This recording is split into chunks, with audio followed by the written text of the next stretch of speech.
Bonjour à tous. Alors voilà, aujourd'hui j'ai dû choisir la seule journée où il fait pas super beau, voilà, donc parce que depuis quelques temps c'était pas mal. J'ai fait d'autres sorties quand même, mais c'est juste que je les ai pas filmées. Donc voilà, petite sortie en solo aujourd'hui, en prenant le temps parce que j'ai pas de contraintes avec les marées, etc. Voilà, je suis sur du montant, j'aurai de l'eau, il n'y a pas de souci. Le temps, là ce matin on a 9-10 nœuds et cet après-midi ils annoncent, enfin cet après-midi, à partir de midi, ils annoncent 19 nœuds, donc voilà, ça va envoyer un petit peu. Et puis, il n'y a plus qu'à prendre du plaisir, quoi. C'est parti.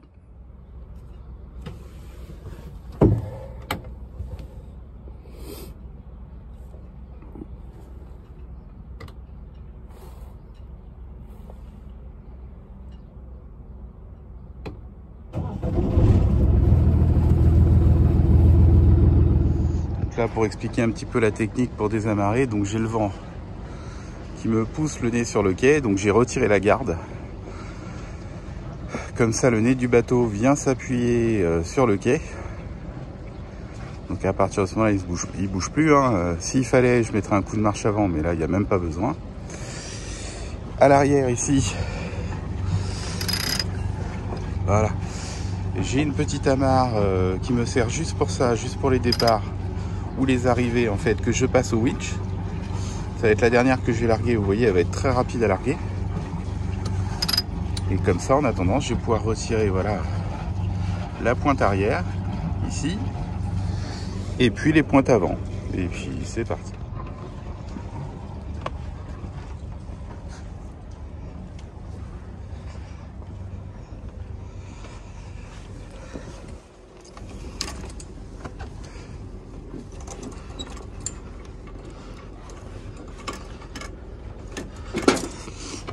Et au retour, ce que je fais, c'est que je descends pas du bateau.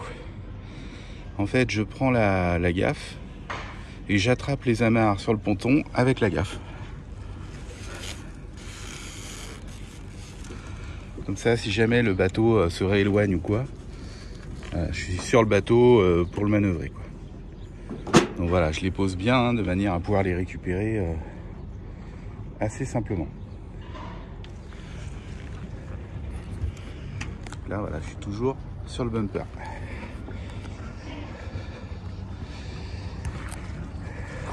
Et il ne me reste plus qu'à larguer cette petite amarre.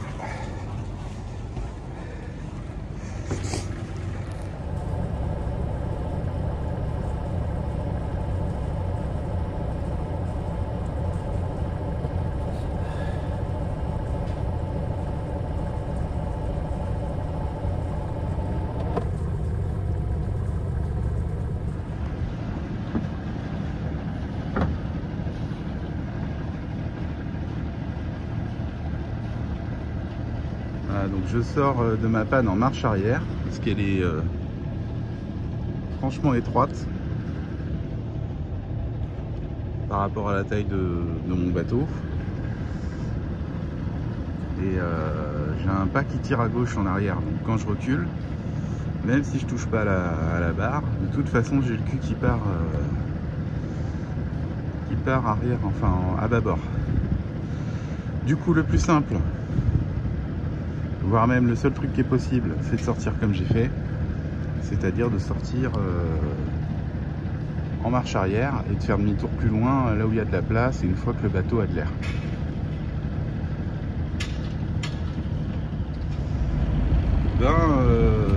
Normal, ce qu'ils avaient annoncé, des nuages plutôt pluvieux.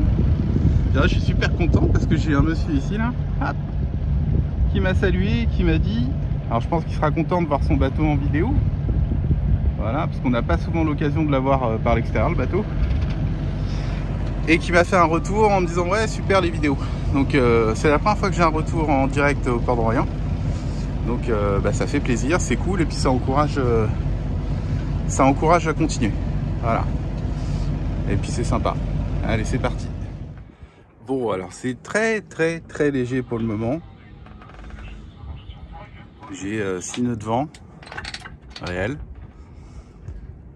gros nuage de pluie, et finalement tout à l'heure il y avait plus de vent dans le port, donc je pense que il devait y avoir un nuage qui passait et du coup, ouais, il y avait déjà 9 nœuds dans le port. Bon, c'est pas grave, je m'en fous, j'ai tout mon temps. Alors, je vous explique la petite galère du moment. L'autre jour, je suis allé mouiller à Cordouan. Et alors je vous l'expose entre guillemets parce que je me dis que c'est peut-être arrivé à certains d'entre vous. C'est peut-être un truc tout bête et peut-être que vous avez la solution. Je peux espérer. Alors, je mets la chaîne. Voilà. Sauf que moi j'ai pour habitude de descendre la chaîne électriquement. Et là, bah, ça tourne. Et à un moment donné, le moteur, lui, continue de tourner. Mais le barbotin, lui, il fait clac, clac, clac, clac, clac. Donc, il reste sur place. Et la chaîne, bah, ne s'en va pas. Donc, j'ai essayé plusieurs fois. À la remontée, ça marche nickel. Et à la descente, clac, clac, clac. Alors, ça tourne un petit peu d'abord. Et après, ça se met comme ça. Je suis en train de regarder mes voiles parce que c'est en train de déventer. À un moment donné, ouais, je pense qu'il va falloir que je m'y mette à la barre. Et donc c'est un Lofron X2 1000 watts. Ce qui m'embête, c'est qu'il a 1 an et demi. Donc, enfin, ce qui m'embête, il est encore sous garantie. Donc ça, c'est le côté positif. Le côté négatif, c'est quand on change un guindeau à ce prix-là, de cette marque-là, on n'imagine pas être embêté aussi vite. Donc c'est un peu les boules parce que SAV, s'ils acceptent de me le prendre en SAV, ça veut dire le redémonter, l'envoyer. Je sais pas si vous voyez le cinéma. Puis je me retrouve avec un trou dans le pont à l'avant à la place du guindeau en attendant qu'il l'ait réparé. Donc ça m'enchante pas. J'ai regardé un petit peu le mécanisme, alors déjà le mode d'emploi, dans les dysfonctionnements qu'il peut y avoir, et il y est celui-ci. Mais ils disent que c'est lié à si jamais il y a un truc qui bloque la chaîne au moment où elle se déroule, etc. Il y a une sécurité en fait qui empêche que ça force sur le guindeau. Ça ressemble fortement à ça parce que le clac-clac, j'ai regardé après l'éclaté du guindeau. Et sur l'éclaté, en fait, il y a l'axe. Mais après, dans le mécanisme, donc il y a des roues crantées, etc. Donc ça, je crois pas que c'est sauté parce que je l'ai pas assez utilisé pour lui faire du mal, même si je l'utilisais mal, ce qui n'est pas le cas. Par contre, il y a un système de ressort, voilà, de ressort avec pression qui va sur une roue qui est, vous savez, avec des crans, mais comme les flèches, hein, en triangle. Donc ça veut dire que d'un côté, ça prend forcément, et de l'autre, ça prend pas si jamais le ressort fait pression, etc. Et je pense que ce système de ressort, ça doit être la sécurité. Et il doit être coincé en pression, et du coup, ça se met en sécurité, ça fait clac, clac, clac, au lieu que les dents prennent correctement et larguent le mouillage. Donc ce qui est pas très grave là-dedans, c'est que je peux le larguer de manière manuelle, donc c'est pas grave, hein, je desserre la poupée, je largue, etc. Ce qui m'embête, c'est ce prix-là dans un guindeau pour que 1 an et demi plus tard, je sois embêté. C'est pas normal. Donc j'ai fait une demande de SAV, je vous tiendrai au courant. Hein, donc je l'avais acheté chez Orange Marine. Voilà, qui est un distributeur officiel de l'Ofran. Et donc là, ils m'ont fait faire un formulaire et ils m'ont dit on transmet à l'Ofran. Je vous tiens au courant. Voilà. J'ai fait demi-tour du coup parce que je me suis dit c'est mieux d'aller dans l'autre sens parce que ça me permet de me mettre au pré et de me faire un peu plus plaisir.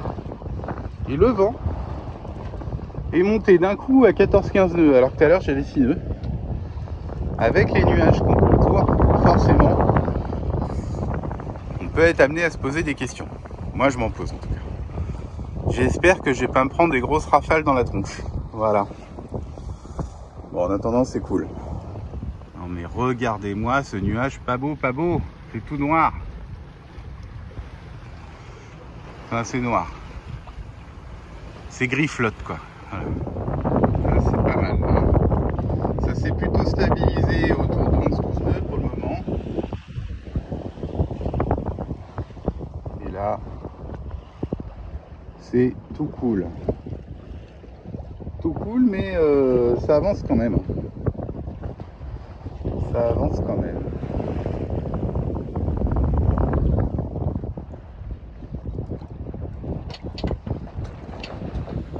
Voilà. Les pneus bien réglés. Le bateau file avec une petite houle.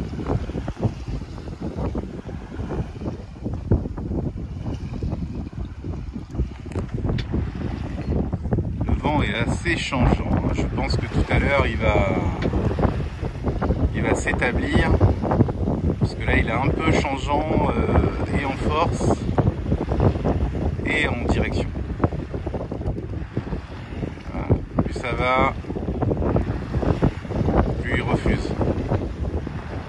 Donc j'abats petit à petit. Voilà.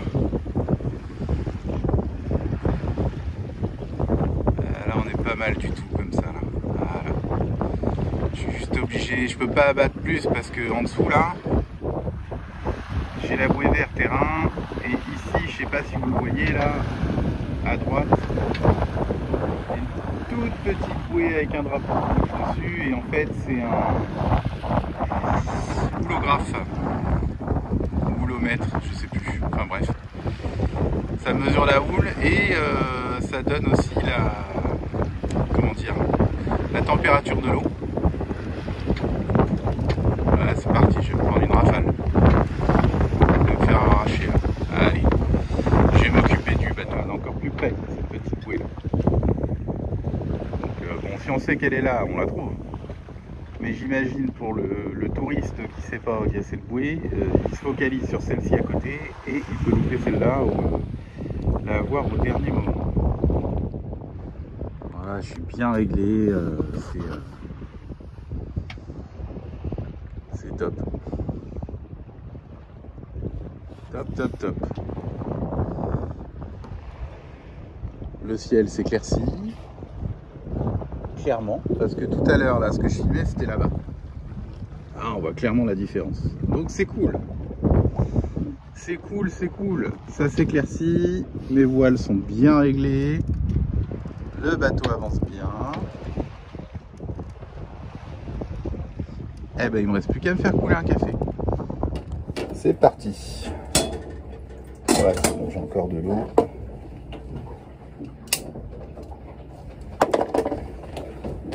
Impec. Petit café. Tasse.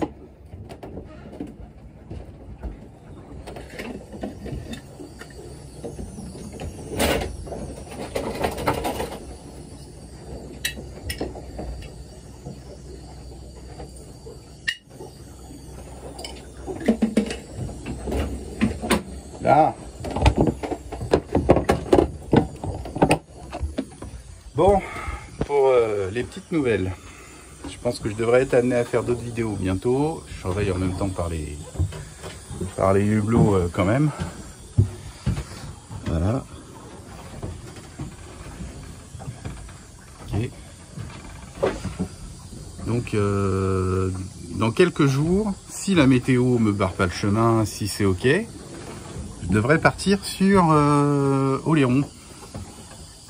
Je fais pas trop de programme parce que ça dépend de la météo et ça peut être défaisant. J'ai d'autres objectifs en tête qui sont plus loin. Mais je préfère vous faire la surprise de dire voilà, je suis arrivé à tel endroit que de dire je vais aller à tel endroit et finir dans le meilleur des cas à Saint-Denis-d'Oléron, quoi.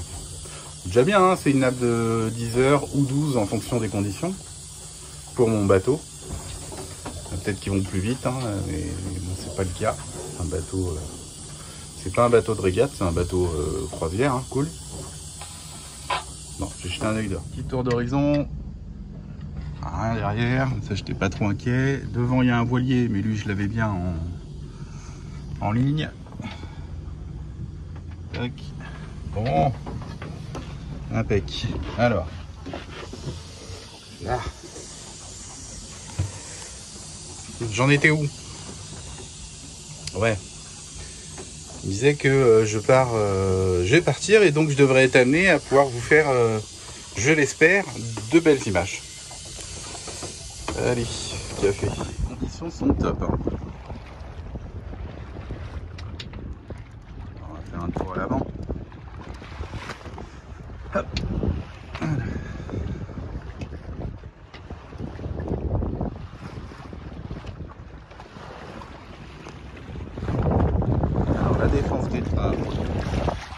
Hein, impeccable. Parce que j'ai acheté une défense d'étrave, mais j'ai mis un moment. Elle tenait bien au port, et puis une fois que je m'étais appuyé une fois dessus, par exemple, pour partir, bah, c'était fini, elle pendouillait sur le côté. Donc à l'arrivée, je pensais que mon étrave était bien mise, ma défense. Je m'appuie dessus sur le ponton, doucement, heureusement. Bah ouais, sauf que j'appuyais l'étrave sur le ponton, il n'y avait plus la défense. Donc c'est pas cool pour le gel côte. Voilà, hop là.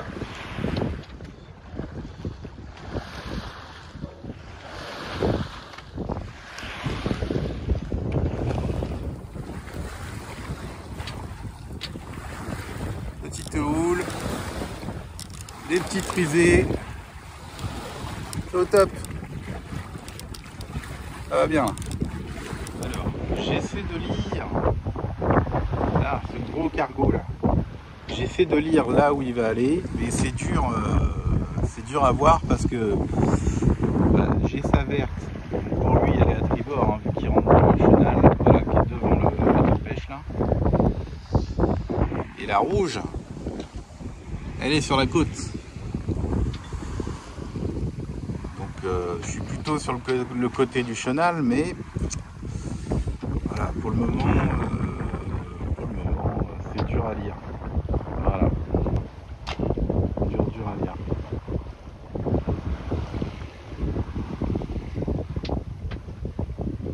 Je le garde à l'œil. Et ouais, les pêchous. C'est impressionnant, je les ai vus là, ils relèvent la ligne, mais quasiment à chaque hameçon, ils ont un gros poisson quoi. Enfin, j'imagine du bar de ligne quoi. En tout cas, le vent s'est bien calmé, mais c'est pas grave. Je regrette pas d'être sur l'eau parce que même si les nuages sont bas et sombres, l'air est vraiment doux. C'est pas désagréable. Du tout.